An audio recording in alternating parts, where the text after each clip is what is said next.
할렐루야. 네. 행복하십니까, 여러분? 행복한 이유를 곰곰이 생각해 보면 세상 사람들이 알지 못하는 그 이유 때문에 우리는 행복한 것입니다. 많은 조건을 따져보면 우리가 행복하지 않다라고 생각할 그런 조건들도 있죠. 몸이 아프기도 하고, 또 사업이 잘 안 되기도 하고, 또 직장 문제로 힘들어하기도 하고, 또 공부로, 또 진학으로, 또 여러 문제로 힘들어하기도 합니다. 그럼에도 불구하고 우리는 세상이 알지 못하는 그런 기쁨을 알고 있는 사람들입니다. 행복의 이유를 알고 있는 사람입니다. 그것이 무엇이냐면 하나님 한 분 때문이죠. 우리 아이들이 옆에 이렇게 앉아 있는 그런 어머니의 모습을 보면은 그렇습니다. 우리 아이들은요, 그 어머니가 와, 우리 엄마는 세상에서 제일 이뻐. 그래서 내가 우리 엄마가 제일 좋아. 그렇게 얘기하지 않습니다. 물론 그 아들의 눈, 그 자녀들의 눈에는 엄마가 제일 이쁘게 보일지 모르지만 객관적인 눈으로 보면 그렇지 않은 경우들이 많잖아요. 않을 수 있잖아요, 솔직히. 그럼에도 불구하고 그 자녀의 눈에는 그 어머니가 제일이죠. 자녀의 눈에 비춰지는 그 어머니는 제일 화려하게 옷을 입지 않아도 됩니다. 제일 예쁘지 않아도 됩니다. 제일 멋지지 않아도 됩니다. 그저 어머니이기 때문에 그 아이에게는 충분합니다.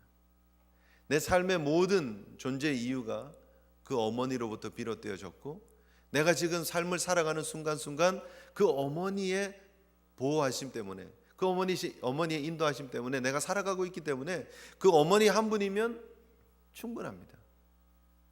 어머니라는 이유 때문에 사랑할 수 있고, 어머니라는 이유 때문에, 그 이름 때문에 모든 것을 만족할 수 있다라는 것이죠. 여러분, 우리가 신앙생활을 하면서 기억해야 될 부분이 바로 이 부분입니다. 하나님께서 무엇을 해주셨기 때문에 우리가 하나님 때문에 감사합니다, 행복합니다, 전 좋아요. 하나님 저희의 사업을 복 주셔서 잘 되게 해주셔서 감사합니다. 하나님 우리 자녀들 잘 되게 해주셔서 다른 사람들보다, 다른 집보다 더 좋은 학교 가고, 더 좋은 직장 가지고, 더 많은 연봉 받고 살 수 있게 해주셔서 감사합니다. 그런 얘기가 아니다는 거죠. 그 하나님 때문에, 그 우주를 창조하신 하나님이 나를 사랑해 주시고 내 삶에 찾아오시고 내 삶을 간섭하시고 나의 기도에, 나의 신음소리에도 응답하고 계시기 때문에 우리는 행복한 사람이다라는 거죠. 그래서 우리가 세상 앞에서 구별된 삶을 살아갈 이유가 있는 것입니다. 세상 앞에서 세상이 다른, 세상이 모르는 그런 하나님 주신 은혜 가운데서 성령의 열매 있는 삶을 살아갈 수 있는 것이죠. 우리가 부흥성회를 통해서 참 조목조목 성령의 열매가 무엇이다, 어떻게 우리가 살아야 된다 하는 것에 대해서 많이 도전받고 은혜 받았습니다. 결국 이유가 무엇입니까? 왜 우리가 그렇게 살아야 됩니까? 그리스도 안에 있는 하나님의 사람이기 때문에 그렇게 사는 것이 당연하다라는 거죠. 내가 뛰어나서, 내가 그런 능력이 있어서 그런 열매를 맺어가는 것이 아니고, 하나님이 나를 불러주시고 나를 하나님의 사람으로 삼아주시고 나를 그리스도 안으로 불러주셨기 때문에 그리스도 안에서 내가 성령의 열매 있는 삶을 살아가는 것은 당연하다라는 거죠. 그리 되어질 수밖에 없는 운명이다라는 거죠. 그죠? 그래서 정말 그리스도 안에 있으면요, 우리가 그렇게 살아가는 게 당연한 거죠. 그것이 자연스러워야 한다라는 것입니다. 아브라함에게 하나님께서 찾아오셨고 아브라함을 부르셨습니다. 아브라함의 인생 가운데 하나님께서 개입하시면서 하나님이 원하시는 삶은 무엇이냐면 아브라함이 하나님 한 분만으로 만족하는 삶을 살기를 원하셨습니다. 아브라함의 걸음걸음마다 하나님께서 아브라함을 통해서 원하셨던 것이 무엇이냐면 하나님이 원하시는 대로 살기를 원하는 거예요. 하나님만 의지하면서 살기를 원하는 거예요. 하나님만 바라보면서 살기를 원하셨던 거예요. 그런데 우리가 부흥의 전 2주 동안 우리가 살펴본 것처럼 아브라함이 하나님만 보지 못하고 자신의 계획, 자신의 생각, 자신의 머리를 의지합니다. 그래서 애굽에 내려가니까 그 사람들이 나를 해코지할까 봐, 그 사람들이 우리 아내를 뺏어갈까 봐 미리 자기가 알아서 길을 열어줍니다. 그죠? 이 사람은 내 아내가 아니고 내 누이입니다. 그래서 결국 부끄럽게도 자기의 아내를 바로에게 줄 수밖에 없는 그런 상황이 벌어지고 맙니다. 하나님이 개입하셔서 물론 그 상황이 뒤집어지고 그가 그곳을 당당하게 벗어날 수는 있었지만, 그럼에도 불구하고 사실은 그 이후에 사라를 볼 때마다 마음이 얼마나 아팠겠느냐는 거예요. 자기가 끌고 온 그런 가축들, 자기가 소유하고 있는 은, 금을 볼 때마다 마음이 얼마나 아팠겠느냐는 거예요. 여러분, 우리의 인생 가운데 우리가 하나님이 원하시는 방법으로, 하나님 주시는 축복의 방법으로 소유한 그런 축복이 아니면 그것들이 다 짐이 되고 부담이 됩니다. 제가 개인적으로 어떤 모 프로그램을 참 좋아합니다. 그런 아주 성공적인 리더의 삶을 살아가는 사람들의 그 삶을 다큐멘터리 형식으로 이렇게 만들어 놓은 프로그램을 참 좋아하는데요. 보면 대부분 이렇게 기업으로 성공한 사람, 혹은 어떤 영향력 있는 위치에 있는 사람, 검사, 또 UN 사무총장, 이런 사람들을 이렇게 기획해서 그들의 삶을 다루는 그런 모습이에요. 그런데 기업인들이 되게 많습니다.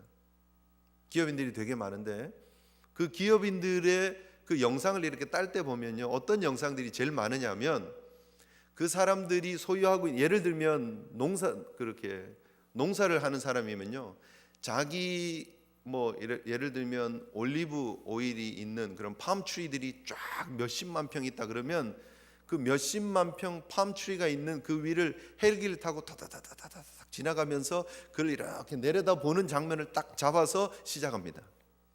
그죠? 보통 보면 그러잖아요. 그죠? 봉제 공장을 한다 그러면 한 1000명 들어가는 공장이 쫙 있으면요, 그거를 쫙 비추면서, 그 주인공을 딱 비추면서 그런 거 있잖아요. 얼굴에 막 미소가 쫙 있고, 내가 이만큼 했어, 이런 얼굴이 쫙 비춰지면서 어디를 이렇게 성공을 한 어떤 기업인 누구 하면서 이렇게 쫙 시작을 합니다.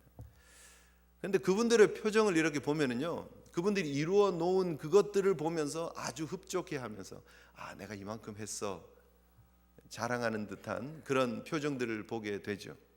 물론 그것이 그들의 수고와 땀이기 때문에 틀렸다 얘기를 하는 것이 아니고, 세상적으로 보면 그들이 이루어 놓은 그런 것들을 보고 흐뭇해하는 게 당연할지 모릅니다. 그것이 맞다고 접근해도 되죠. 수고한 땀이고 노력이고 거기에 따른 대가니까. 그리고 그분들의 성공을 저도 칭찬하고 대단하다라고 인정을 합니다. 그러나 신앙의 사람인 우리는 세상에 우리가 이루어 놓은 것들을 보면서 만족하는 수준에 머무르면 안 된다는 거죠. 그 눈으로 보고 있는 표면적인 이룸 혹은 성공, 만족이라고 하는 그 수준을 넘어설 필요가 있다는 것입니다. 우리가 눈으로 보고 있는 이 것들이 다가 아니라는 거예요. 신앙은 결국 무엇인가? 육신의 눈으로 보는 것에서 영적인 눈으로 보는 것으로의 바뀜입니다. 세상 사람들이 다 보는 것에서 그것을 보고 평가하고, 그것을 보고 평가받고, 그것 때문에 기뻐하고, 그것 때문에 일희일비하는 그런 문제에서 영적인 눈을 뜨고 어떠한 상황 속에서도 하나님 바라보면서 만족하는 삶으로 바뀌는 것, 그것이 신앙이다라는 거죠. 오늘 본문을 보면 결국 아브라함이 애굽에 갔다가 거부가 된 것처럼 비춰지는 모습으로 나옵니다. 근데 아브라함만 부자가 아니었었죠. 롯도 내려갔다가 오면서 부자가 됩니다. 그에게도 가축이 많았습니다. 그 일 때문에 다투게 돼요. 자, 좀 생각을 해볼 필요가 있습니다. 결국 이 부요함이 축복이었느냐? 그렇지 않다라는 거예요. 물론 그 부요함이, 그 양떼들 많이 거느리고 나오면서 역시 하나님이 신실하게 아브라함의 삶을 지키셨다 하는 증거는 될 수 있을지 모르지만, 그 물질의 부요함 때문에, 가축의 숫자가 많은 것 때문에 아브라함은 복받았다, 성공했다라고 말할 수 없었다라는 거예요. 결국 그 일이 또 새로운 문제를 만들어냅니다. 자기의 피부치, 자기의 혈육인 롯과 갈등이 생기는 거예요. 그리고 갈라지게 되는 그런 계기가 될 수밖에 없었다라는 것입니다. 여러분, 우리가 믿음의 길을 걸어가면서 기억해야 될 부분이 여기에 있습니다.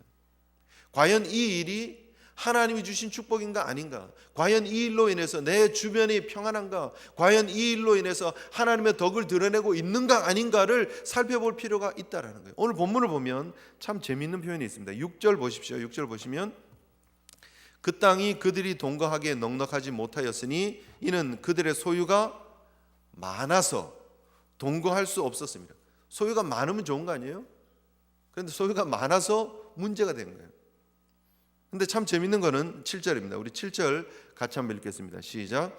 그러므로 아브라함의 가축의 목자와 롯의 가축의 목자가 서로 다투고 또 가나안 사람과 브리스 사람도 그 땅에 거주하였는지라. 이렇게 얘기를 합니다. 결국 이 문제 때문에 다투게 됩니다. 양을 치는 목자는요, 자신들이 치고 있는 가축이 배부르면 행복하대요. 그죠? 여러분, 한국에 뭐 이렇게 무슨 병들이, 가축들이 이렇게 도는 전염병들이 있잖아요. 그죠? 그런 병들이 돌면 한국은 그냥 땅에 묻잖아요. 물론 뭐 한국뿐 아니죠. 그죠? 왜냐하면 이게 퍼져나가는 걸 막기 위해서 그 지역에 있는 병이 이렇게 발발한 지역이 있으면 그 지역 몇 킬로 안에 있는 농장에 있는 짐승들을 땅에다 묻습니다. 그 묻으면서 인터뷰를 하는 그 주인들의 인터뷰하는 모습들을 보면은요, 정말 마음이 미어지는 듯한, 가슴이 아파서 막 정말 내 자식 묻는 것 같습니다 하는 그런 마음으로 인터뷰하는 것을 봅니다. 그 목자의 마음이죠, 그죠? 어떻게든지 내가 소유하고 있는, 내가 거느리고 있는 양들을 배불리 먹이겠다고 하는 그런 마음이 있겠죠. 그래서 초지는 제한되어져 있는데 양들이나 가축들이 너무 많은 거예요. 서로 먹이려고 하다 보니까 여기 내가 먼저 와서 여기서부터 여기까지는 우리 짐승들이 먹어야 되는 지역이야, 너희들은 저리 가 라고 싸우는 거예요. 다투는 거예요. 충분히 이해가 되는 것이요, 그 모든 지역이 다 초지가 아니에요. 어느 한 지역에 풀이 조금 있습니다. 이렇게 그늘진 지역들, 해가 너무 뜨겁지 않은 지역에 보면 풀이 조금 있어요.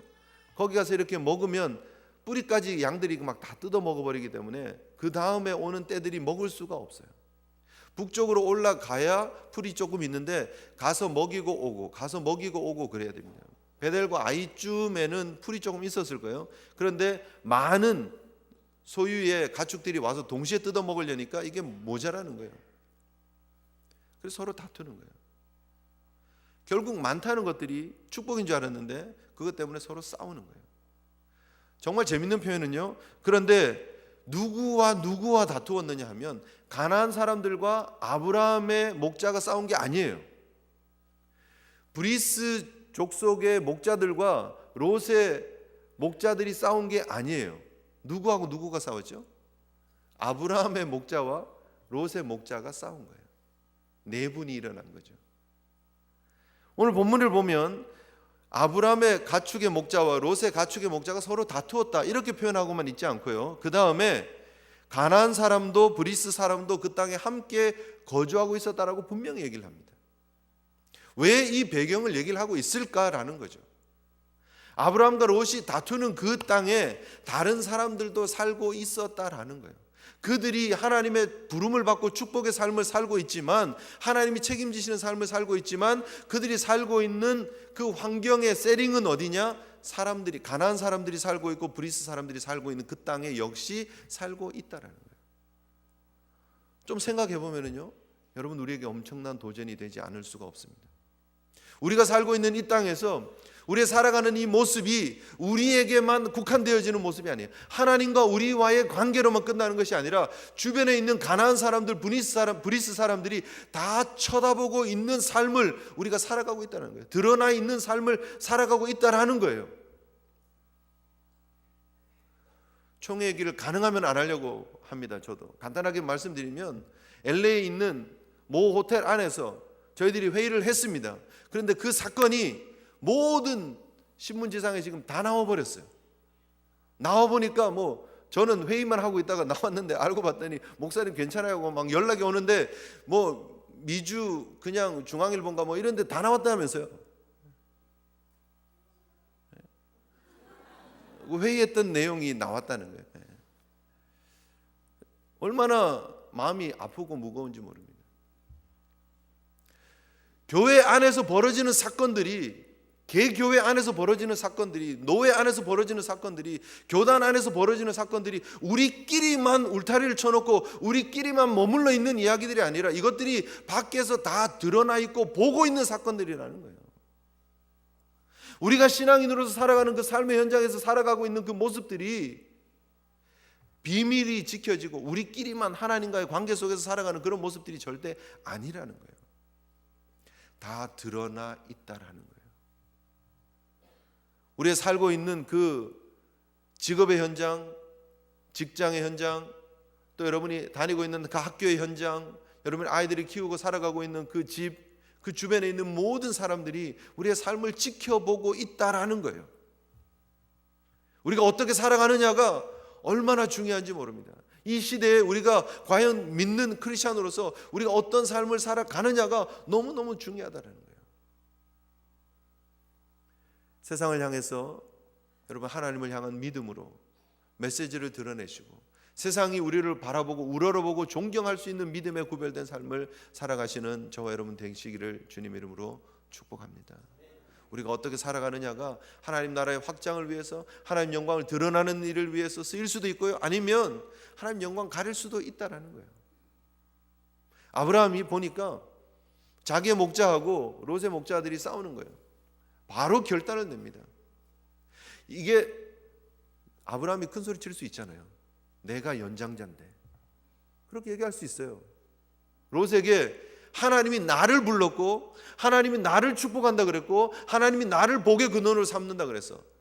내가 먼저 좋은 땅을 차지할 테니까 너는 지금 사실 지금까지 따라온 거잖아. 네가 한 게 뭐 있니? 그러니까 내가 먼저 좋은 땅을 차지하고 그 다음에 네가 나머지 땅을 차지해라, 뭐 이렇게 얘기할 수도 있었어요. 권리를 가지고 있었어요. 그럼에도 불구하고 모든 걸 다 내려놓는 이유가 무엇이냐면 하나님 영광 가리지 않기 위해서. 그리고 하나님이 내 인생의 보상입니다.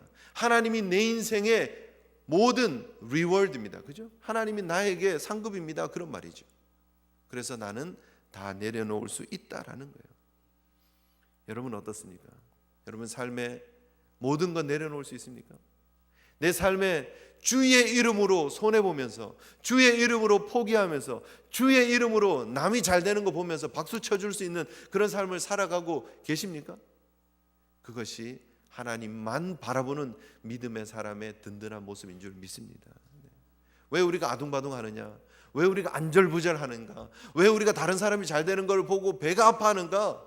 하나님이 내 인생의 보상이 아니에요. 하나님이 내 인생의 상급이 아니에요. 눈에 보이는 것을 자꾸 바라보고 쫓아가려고 하는 거예요. 롯처럼. 오늘 본문을 다시 가서 한번 보시겠습니다.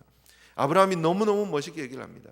내가 좌하면 나는 우하고 내가 우하면 나는 좌하겠다. 그러면 롯이 어떻게 해야 됩니까? 저는 그렇게 생각해 봤어요. 내가 만약에 롯이라면 나는 어떻게 할까?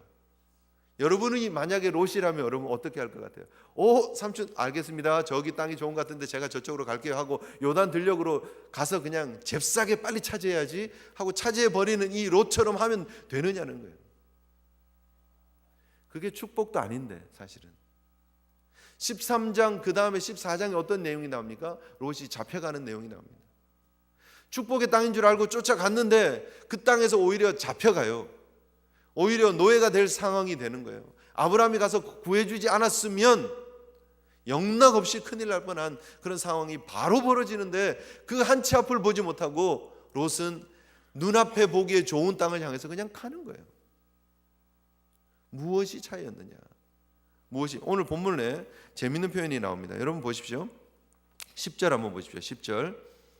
이에 롯이 눈을 들어 요단 지역을 바라본즉, 이렇게 얘기를 합니다. 롯이 어떻게 했다고요? 눈을 들어서 요단 지역을 봤다는 거예요. 눈을 들어서. 분명히 롯이 눈 감고 보진 않았겠죠. 눈을 열고 크게 뜨고 2.0, 2.0 그냥 좋은 눈으로 보고 야 저기 정말 요단 들녘이 비옥하구나. 사실 비옥해요 여러분. 제가 가보니까 사실 지금 바라보고 있는 그 산지 유다 산지 쪽 베델 아이 쪽은요 사실은 그냥 돌산이에요. 돌산.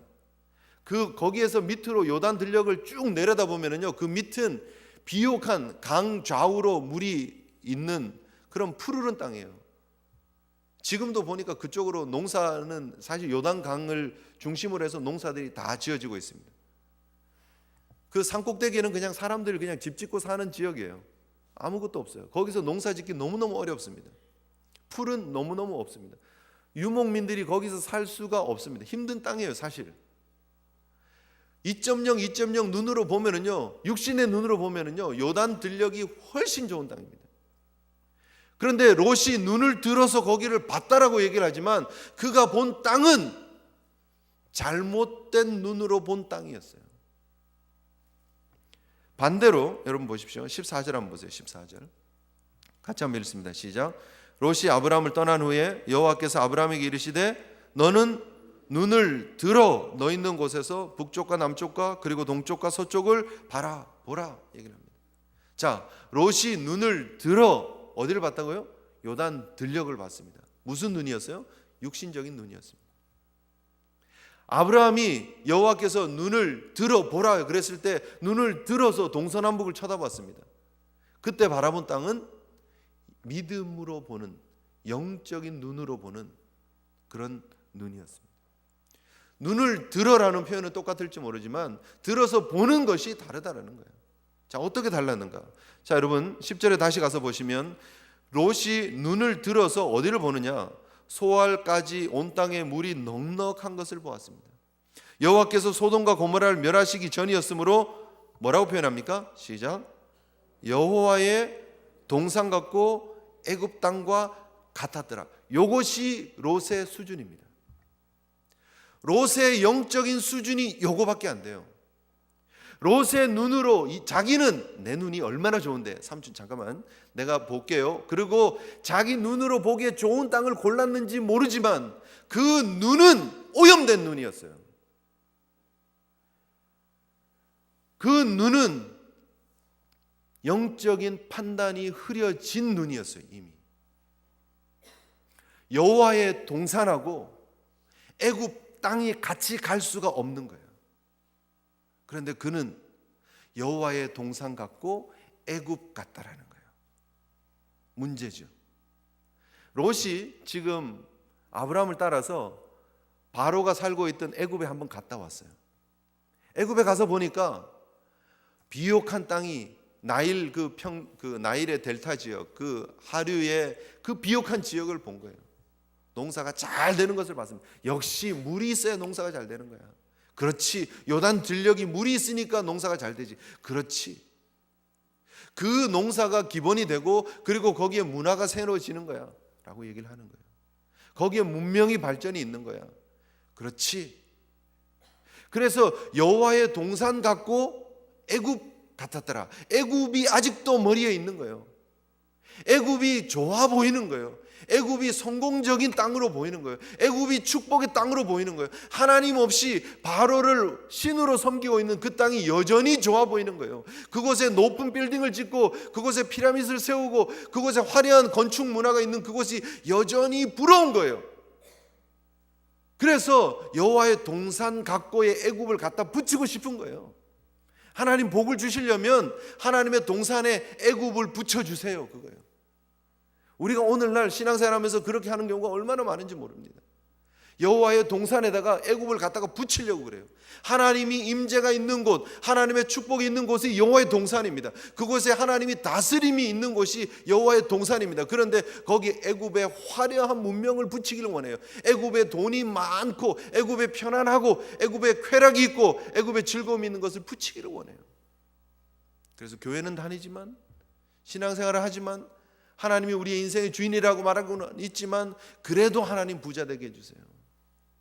그래도 하나님 사업이 좀 잘 되게 해주세요. 그래도 하나님 우리 자식 좀 떵떵거리며 살게 해주세요. 그래도 하나님 집은 조금 뭐 1에이커 정도는 미니멈 있어야 되잖아요. 뭐 이러고 있잖아요. 우리가 막 끼워 맞추려고 합니다. 신앙의 본질보다는 내가 만들어 놓은 축복을 갖다 끼워 맞추려고 그래요. 어울리지 않아요. 같이 갈 수가 없어요. 여호와의 동산과 애굽 같았더라는 같이 가면 안 되는 거예요. 그렇게 짜집기식으로 신앙생활하고 있는 우리의 모습들이 오늘 2013년 이곳의 뉴욕에서 이루어지고 있지는 않느냐는 거예요. 하나님의 축복이 외형적인 축복이라고 생각하고 그것을 우리의 신앙 속에 끄집어 들어 오려고 하고 있지 않느냐는 거예요. 여러분, 그거는 롯의 잘못되어진 변절되어진 눈 때문이었습니다. 그것이 비옥한 좋은 땅처럼 보였지만 그곳에 죄악이 관영한 소돔 땅이 있었더라가 보였어야 돼요. 아, 저쪽인 죄악이 관영한 땅이구나가 보였어야 했었어요. 그런데 그게 보이지 않는 거예요. 그래서 그쪽으로 점점 옮겨가고 있는 롯의 모습을 보는 것입니다. 저주를 향해서, 실패를 향해서 달려가고 있는 롯의 모습을 보게 되는 것이죠. 안타깝지 않습니까? 롯이 반응하기에 제일 좋았던 반응이 무엇이었을까? 롯이 과연 그럼 어떻게 했었어야 됐을까? 저는 그거라고 생각해요. 저는 절대 아브라함 떠나지 않겠습니다. 저는 절대 이곳을 떠나지 않겠습니다. 아브라함을 통해서 축복하신 하나님을 저는 믿습니다. 아브라함이 쫓아가고 아브라함이 바라보고 지금까지 인도하신 하나님을 믿습니다. 저는 절대 이곳을 떠나지 않겠습니다. 혹시 가축이 너무 많은 게 문제라면 이 가축들을 저기 가난한 사람들에게 다 주겠습니다. 그랬어야 되지 않느냐는 거예요. 내가 이 가축을 포기할지언정 내가 우리 목자들에게 독립시켜줘서 가축을 어느 정도 떼어주고, 야, 너네들 딴 데로 가라, 나는 아브라함하고 같이 살아야 된다 라고 얘기해야 되지 않느냐는 거예요. 여러분, 우리 인생에 결단해야 될 순간들이 있습니다. 가축을 붙잡을 것이냐, 아니면 아브라함을 붙잡을 것이냐, 하나님을 붙잡을 것인가, 세상의 성공을 붙잡을 것인가, 결단해야 됩니다. 아브라함이 네가 좌하면 내가 우하고 네가 우하면 내가 좌하겠다 할 때 안 됩니다. 절대 나는 같이 있어야 됩니다. 하나님이 당신을 축복하는 걸 내가 보았는데, 하나님이 당신과 함께하는 걸 내가 보았는데 내가 어떻게 당신 앞을 떠날 수가 있겠습니까? 나를 받아주십시오. 나는 이곳이 좋습니다. 그래야 됩니다. 여러분, 믿음의 결단이 있기를 주님 여러분 축복합니다. 세상 앞에 여러분 타협하지 마세요. 신앙을 붙잡기 위해서 우리가 포기해야 될 부분들이 많습니다. 하나님 바라보면은요, 우리가 그것 때문에 포기해야 될 부분들이 많습니다. 아브라함처럼요. 포기하는 것이 축복이라는 거예요. 여러분, 지정학적으로 보면은요, 이 가나안 땅은 정말 나쁜 땅이에요. 사실은 나쁜 땅이에요. 전혀 비옥하지 않은 땅이에요. 그것은 하늘에서 비가 떨어지기만 기다려야 하는 땅이에요. 그것은 애굽이 왕성하면 애굽에서 위로 북쪽을 향해서 치고 올라가면서 지나가는 지역이에요. 또 북쪽에 있는 뭐 바벨론이라든지 뭐 페르시아라든지 뭐 그런 쪽에 힘을 얻으면요, 애굽을 치기 위해서 내려오는 땅이에요. 교통길이에요. 그냥 군대들이 지나다니는 땅이에요. 늘 외세의 위협에 놓여 있는 그런 땅이에요. 그런데 하나님이 그 땅을 젖과 꿀이 흐르는 땅이라고 주셨어요. 축복의 땅이라고 주셨어요. 왜요? 하나님이 함께하는 땅이기 때문에 축복의 땅이 되는 거예요. 하나님이 함께하는 땅이시기 때문에, 그곳에 하나님의 임재가 있는 곳이기 때문에 그것이 축복의 땅이지, 그 땅 자체가 축복의 땅이 아니에요. 워낙 돌산이라서요, 비가 오면 빗물이 그냥 지나가는 곳이에요. 우유를 부으면요, 젖이 부어지면 진짜 소젖이 지나가는 땅이에요. 그래서 흐르는 땅이라고 그렇게 표현했다 하기도 하더라고요. 보니까 스며들 수가 없을 정도로 돌로만 가득 차 있는 그곳입니다. 그런데 왜 그곳이 축복의 땅이 되느냐? 하나님이 함께 하시는 땅이기 때문에. 여러분, 우리 인생도 마찬가지입니다. 우리가 비옥한 것들을 소유해서 그 땅이 좋아서 축복이냐? 그렇지 않습니다. 그곳에 하나님이 함께 하시기 때문에 축복의 땅이 되는 줄 믿습니다. 오늘 본문에 하나님이 등장하시는 것이 축복이에요. 소돔으로 가면서 롯에게 자 가자, 내가 여기에 함께 하겠다, 그러지 않으시고요, 롯이 떠난 후에 멀끄러미 롯이 떠나는 모습을 봤을 거 아니에요. 비옥한 땅을 향해서 걸어가는 롯의 가족들을 보았을 거 아니에요. 그 모습을 보면서 내가 이게 잘한 거 맞나? 그런 마음이 있을 그 아브라함에게 하나님이 탁 나타나는 거예요. 적절한 때예요. 그리고 눈을 들어라. 북쪽과 남쪽과 동쪽과 서쪽을 보아라. 동서남북을 보아라. 이 땅이 내가 너와 너 자손에게 주는 땅이다 라고 얘기를 하는 거예요. 얼마나 감사한지요. 여러분, 이것이 신앙의 감격이고 신앙의 기쁨입니다. 롯이 알았을까요? 몰랐을까요? 모르죠. 롯은 지금 어디 있는데요? 저기 소돔 땅 내려가 있는데 어떻게 이 감격을 알겠습니까, 여러분? 영적인 눈을 가지고 믿음으로 살아가는 사람들의 기쁨을 롯과 같은 사람은 알 길이 없는 거예요. 그런데 아브라함은 그 감격이 있잖아요, 여러분. 아멘이십니까? 신앙의 감격은 이럴 때 있는 거예요. 세상의 사람들이 잘 되는 것 같고 세상의 사람들이 성공하는 것 같고 그 속에서 흥청망청하고 즐기고 있을 때에 우리는 하나님의 임재를 경험하면서 하나님의 음성 들으면서 하나님의 위로를 경험하면서 하나님의 축복을 경험하면서 세상이 알지 못하는 기쁨을 누리는 거예요. 그것이 진짜 신앙의 기쁨입니다. 여러분, 그런 감격과 기쁨이 우리 가운데 있기를 소원합니다. 오늘 메모리얼 데이 위크엔드인데 세상에 나가 있는 사람들은 이 예배의 감격을 모르죠. 오늘 같은 날 나는 예배하고 있다. 여러분, 사실요 그런 거 있어요. 공부가 언제 제일 잘 되는 줄 아세요, 여러분? 진짜 공부가 잘 될 때는요, 도서관에서 모든 사람들이 주말이라고 다 쉬고 있을 때, 다 즐기고 있을 때 도서관에 혼자 앉아가지고 공부 딱 하고 있으면 진짜 잘 돼요. 재미없지만, 세링은 별로 재미없지만요, 그때 정말 뿌듯하고요, 기분 좋고요, 뭔가 하는 것 같고 그런 거 있어요. 해보신 분은 압니다. 네. 새벽 한 2시쯤 됐는데 다 막 졸고 있을 때 그때 다 조네? 그러면 다시 정신 차리고 공부할 때 그때 제일 재밌어요. 사실은 공부가 막 돼요.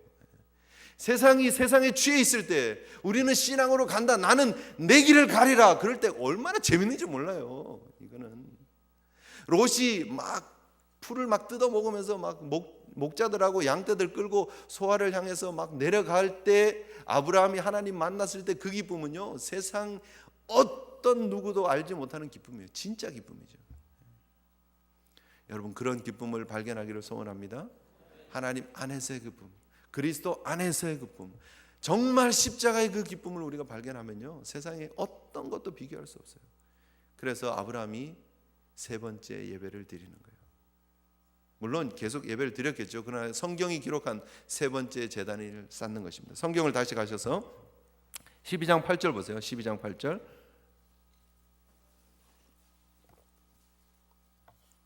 12장 8절에 제단을 쌓은 모습이 있었습니다. 그죠? 기억나시죠? 어떤 예배였습니까? 갈대아 우르에서 떠났습니다. 하란에서 떠났습니다. 하나님이 주신 축복의 땅 가나안에 비로소 왔습니다. 베델과 아이 사이에서 제단을 쌓고 여호와의 이름을 불렀습니다. 이 예배는 어떤 예배라 그랬죠? 기억나십니까? 하나님 보셨지요? 제가 이만큼 했습니다. 우르를 떠나라 그랬죠? 제가 떠났습니다. 하란을 떠나라 그랬죠? 하나님 제가 떠났어요. 하나님 한 분 믿고 제가 여기까지 왔습니다. 보셨죠? 가나안 땅 보니까 뭐 별로 좋아 보이지도 않는데 제가 하나님 오라 그래서 제가 이 땅에 왔습니다. 제가 여기서 하나님 앞에 제단을 쌓습니다. 봐주십시오. 그런 예배라고 말할 수 있어요. 엄밀히 말하면 자기가 그동안 했던 그런 믿음의 결단, 하나님 보기에 좋았겠지요. 그죠? 그러나 아직 수준이 하나님 내가 이만큼 했습니다의 예배예요. 그런데 13장 4절의 예배는 어떤 예배라고요? 그가 처음으로 제단을 쌓은 곳이라 그가 거기서 여호와 이름을 불렀더라. 어떤 상황 이후에요? 그가 실패하고 넘어지고 아내를 누이라고 속이고 가서 바로에게부터 참 엄청난 축복을 받았지만 부끄러운 축복을 받고 올라와서 하나님, 저같이 부족하고 못나고 무능한 사람이 하나님 은혜 가운데서 애굽에서 겨우 탈출해서 여기 와서 하나님 예배드립니다. 은혜에 감격해서 드리는 예배예요. 부족하지만 지켜주셔서 감사합니다 이 예배였어요. 자, 이제 오늘 13장 18절 가서 보십시오. 13장 18절에 거기서 다시 예배가 드려집니다. 이에 아브라함이 장막을 옮겨 헤브론에 있는 마므레 상수리 숲에 이르러 거주하는데 거기 이제 살기로 했어요. 베델 아이에서 내려와서 예루살렘을 거쳐서 밑으로 32km 더 내려옵니다. 그리고 헤브론에 정착을 하는 거예요. 그 헤브론에 정착하면서 거기서 여호와를 위하여 제단을 쌓았더라. 세 번째 제단을 쌓습니다. 이 제단은요, 믿음의 제단이에요. 이제는 하나님이 주시는 축복의 땅을 이제는 영적인 눈으로 볼 수 있는 그 아브라함이 하나님 앞에 드리는 예배였어요. 자기 자신 중심의 예배였다가 하나님 은혜에 감격해서 눈물 지으면서 드리는 예배였다. 이제는 믿음의 결단으로 드리는 예배로 바뀌어지는 거예요. 여러분, 하나님 앞에 아브라함을 다듬어 가시는 그 하나님의 모습을 우리가 볼 수 있습니다. 신앙도 마찬가지입니다. 오늘 우리가 신앙생활하고 있는 우리의 모습도 마찬가지라는 거예요. 여러분, 정말 중요한 것은 무엇입니까? 하나님의 평가예요. 하나님의 평가. 하나님이 보시기에 어떠한 삶이냐 하는 거예요. 세상 사람들이 보기에 성공했다, 세상 사람들이 보기에 괜찮다가 중요한 것이 아니라 하나님 보기에 어떠하냐가 제일 중요한 것입니다. 제가 신학교 다닐 때요, 제가 필라에서 여기 뉴욕을 왔다 갔다 하면서 이제 주말에면 올라오고 월요일이면 내려가서 이렇게 있고 그랬잖아요. 금요일 날 뭐 오면서 여기서 금, 토, 주일 보내고 막 월요일 내려가서 월, 화, 수, 목 거기서 살고 이렇게 왔다 갔다 했습니다. 저에게 그때 참 힘들고 어려웠었는데 재미가 있었는데요. 낙이 하나 있었는데 뭐냐면 뉴욕 와서 비디오 집에 가서 비디오 하나 빌려오는 거. 그때 물론 뭐 다 빌린 건 아니고요. 그때 허준이 유행할 때입니다. 그때 시청률이 막 60%를 넘었죠, 그죠? 네. 정광열 씨가 연기했던 게 너무 요즘 허준 다시 한다 그러더라고요, 그죠? 옛날만큼 시청률이 안 나온다 그러는데 그때 정말 매 주일 비디오 갖다가 꽂고 보면은요, 하나님이 저한테 목사는 이러해야 되느니라 하고 레슨을 주시는 것 같았어요. 매 프로를 볼 때마다 레슨이 하나씩 꼭꼭 있었어요. 근데 정말 잊지 못했던 그런 장면이 하나 있는데 뭐냐면요, 이 허준이 스승 유이태인가요? 그 유이태한테 가서 배우잖아요. 뭐 이런저런 고생 많습니다. 그러다가 드디어 때가 되어서 한양으로 그 과거를 보러 가잖아요. 과거를 보러 가는데 그 유이태의 아들도 과거를 보러 가고 허준이도 같이 과거를 보러 갑니다. 한양을 향해서. 힘들고 어려운 걸음을 이제 가잖아요. 걸어서 가야 되니까. 가다가 결국 그 유이태 아들하고 허준하고 같은 주막에서 딱 만나요. 저녁에. 그리고 뭐 과거를 앞두고 있으니까 밤에 막 열심히 공부하고 다음날 아침 일찍이 출발해야 된다고 막 이러고 있는 사이에 어떤 일이 벌어지느냐 하면 그 인근 마을에서 과거를 보러 가는 의원들이 여기 머물고 있다 해서 그 주막에 찾아와서 우리 어머니 좀 살려주세요 하면서 막 요청을 하는 그런 내용이 있습니다. 그래서 많은 의원들이 거기 있었는데 그 의원들은 우리는 과거가 바빠서 갈 길이 멀어서 못 갑니다 하고 거절해요. 유이태의 아들도 거기 있습니다. 유도진가? 그 유도지도 거기에서 있습니다. 안 갑니다. 허준이는 갑시다 하고 이제 자기 보찜 들고 따라가요. 그리고 가서 그분을 도와주는데 그 인근의 마을에 소문이 퍼져가지고 다른 사람을 또 데리고 오고 또 데리고 오고 또 데리고 갑니다. 그래서 그러면 반나절만 내가 더 하겠습니다 하고 반나절 더 도와준다고 그랬는데 줄이 끊어지지 않는 거예요. 그래서 계속해서 저녁까지 막 하다가 결국은 갈 타이밍을 놓치고 막 사고가 막 이렇게 많죠. 결국 그 마을의 사또가 말을 줘가지고 겨우 한양에 도착을 했는데 과장에 들어가 보지도 못하고 낙방을 합니다. 유도진은 가서 한양에 가서 과거에 턱 붙고 그냥 사모간대 쓰고 그냥 꽹가리 나팔 불어가면서 마을이 떠들썩하게 해가지고 집에 금이 환영하고 들어갑니다. 허준이는 그 한양에서 다시 그 환자들이 살고 있던 마을로 내려와서 나머지 환자들 도와주고 터덜 그냥 자기 마을로 옵니다. 부인이 있는. 겉으로 보면 어떻습니까? 겉으로 보면 그 유이태 선생의 아들이 이긴 거죠. 과거 급제하고 꽹가리 물고 난리, 그냥 마을에 잔치하고 성공하고 이제 한양에 가서 내의원에 들어가서 그냥 승승장구 할 일만 남았습니다. 성공한 인생이에요. 괜찮은 인생이에요. 반면에 허준이는요, 시험도 못 쳐보고 낙방한 사람이에요. 바보 같고 오지랖 넓어가지고 그냥 자기 앞기름도 못하고 계산도 못해가지고 어리석은 사람이에요. 그런데요, 그리고 나서 나중에 그 스승이 그거를 알잖아요. 스승이 자기 아들은 그 환자가 있는 것을 뿌리치고 서울로 갔고 한양으로 갔고 허준이는 가서 환자를 도와줬다는 얘기를 듣고 하는 얘기가 있어요. 정확한지는 잘 모르겠는데 지금 기억에는 이래요. 허준이가 이겼다. 뭐 그랬던 것 같아요. 오래돼서 지금 네가 졌다, 허준이가 이겼다, 뭐 그랬던 것 같아요. 그 유이태 한마디가 끝이에요. 끝. 게임 오버예요. 아무리 사목 안 됐으면 뭐합니까? 아무리 난리 꽹가리를 불고 그냥 마을이 잔치를 하면 뭐합니까? 아버지가 그 아들을 향해서 허준이가 이겼다. 끝. 그렇죠? 뭐 더 말할 필요가 없잖아요. 하나님 앞에 여러분 그렇습니다. 세상 사람들이 여러분 과거 급제했다 그러고 세상 사람들이 잔치하고 세상 사람들이 성공했다고 흥청망청하고 있는 그 자리에 우리가 못 가 있을 수도 있어요. 그러나 우리 아버지께서 우리를 향해서 네가 이겼다. 그럼 끝이잖아요. 네가 날 위해서 잘 싸워줬구나. 착하고 충성된 종아. 끝이잖아요. 여러분, 우리가 주님 앞에 설 때가 있습니다.